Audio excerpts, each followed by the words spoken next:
Hello, ठीक है। चलिए, हम खेसारी लाल यादव, जिला छपरा, सारण, बिहार से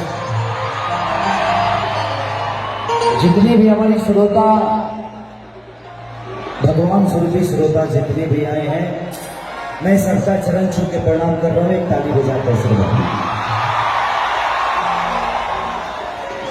अब सबकर चरण छुए खातिर जाए तो ज्यादा टाइम लगेगा। अच्छा, यहाँ सब लोग भोजपुरी तो समझते हैं ना? अच्छा तो भाई लड़का हम धूप बताना भाई जी, लाइट को थोड़ा सा लाइट डिम रखिए। हाँ, डिम रखिए।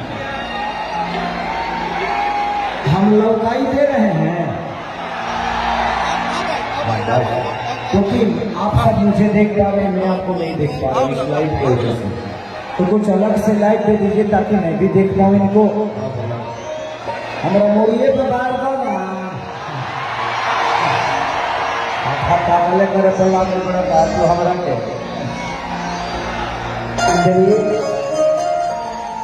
जिला प्रशासन के जितने भी लोग हैं, DM साहब से लेकर माननीय मुख्यमंत्री भूपेश